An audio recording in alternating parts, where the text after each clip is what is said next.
ఈ నెల 22న అయోధ్య రామ మందిరం ప్రారంభం కాబోతోంది.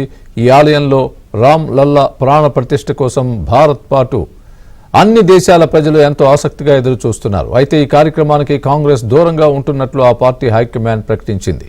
ప్రాణ ప్రతిష్ఠ కార్యక్రమాన్ని బీజేపీ సొంత కార్యక్రమంగా జరుపుతోందని, అందుకే ఈ కార్యక్రమానికి గైర్హాజరవుతున్నట్లు కాంగ్రెస్ అధినేత్రి సోనియా గాంధీ, ఆ పార్టీ జాతీయ అధ్యక్షుడు ఖర్గే నిర్ణయించారు.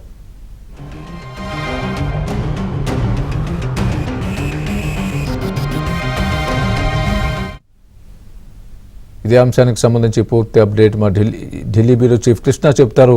కృష్ణ, చెప్పండి, కాంగ్రెస్ పార్టీ అలాంటి నిర్ణయం తీసుకోవడానికి కారణాలు ఏం కనిపిస్తున్నాయి? బీజేపీ కార్యక్రమాన్ని సొంత కార్యక్రమంగా తీసుకున్నందుకే మేము దీన్ని బాయ్కాట్ చేస్తున్నట్టుగా కాంగ్రెస్ చెప్పడం దేనికి సంకేతం? స్వామి, అయోధ్యలో రామ మందిరం ప్రారంభోత్సవానికి హాజరు కాకూడదని కాంగ్రెస్ పార్టీ నిర్ణయం తీసుకుంది.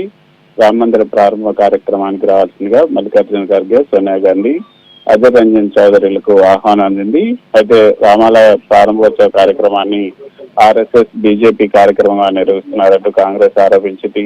అంతేకాకుండా నిర్మాణం పూర్తిగాని ఆలయాన్ని ప్రారంభించడం ద్వారా ఎన్నికల లబ్ధి కోసం బీజేపీ, ఆర్ఎస్ఎస్ ప్రయత్నిస్తున్నాయి. అందువల్లనే ఈ ప్రారంభోత్సవ ఆహ్వానాన్ని తిరస్కరిస్తున్నామంటూ జయరాం రమేష్ ఒక ప్రకటనలో తెలిపారు. అంతేకాకుండా మన దేశంలో లక్షలాది మంది రాముడిని పూజిస్తారు. మతం అనేది వ్యక్తిగత అంశం, వ్యక్తిగతమైనటువంటి విషయం. కానీ ఆర్ఎస్ఎస్, బీజేపీ చాలా కాలంగా అయోధ్యలోని ఆలయాన్ని రాజకీయ ప్రాజెక్టుగా చేస్తున్నాయి. అసంపూర్తిగా ఉన్నటువంటి ఆలయాన్ని ప్రారంభించడం ద్వారా బీజేపీ, ఆర్ఎస్ఎస్ నేతలు రాజకీయ లబ్ధి కోసం, రాబోయే ఎన్నికల్లో లబ్ధి కోసం కూడా దీన్ని ముందుకు తీసుకొచ్చారు. అసలు అసంపూర్తిగా ఉంది, అసలు పూర్తిగా ఉన్నటువంటి ఆలయాన్ని ఎన్నికల కోసమే ఈ నెల 22న ప్రారంభిస్తున్నారు అంటూ 2019 సుప్రీంకోర్టు ఇచ్చినటువంటి తీర్పుకి మేము కట్టుబడి ఉంటున్నాం, దాన్ని గౌరవిస్తున్నాం. శ్రీరాముని గౌరవించే లక్షలాది మంది మనోభావాలను గౌరవిస్తూ ఖర్గే, అదేవిధంగా సోనియా గాంధీ, అజయ్ రంజన్ చౌదరి తమకు అందినటువంటి ఆహ్వానాన్ని గౌరవపూర్వకంగా తిరస్కరిస్తున్నారు అంటూ ఈ ప్రకటనలో పేర్కొన్నారు.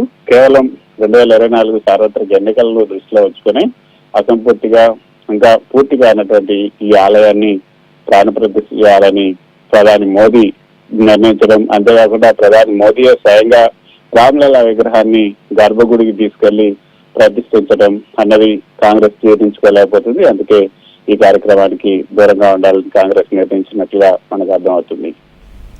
Right Krishna, thanks for the update.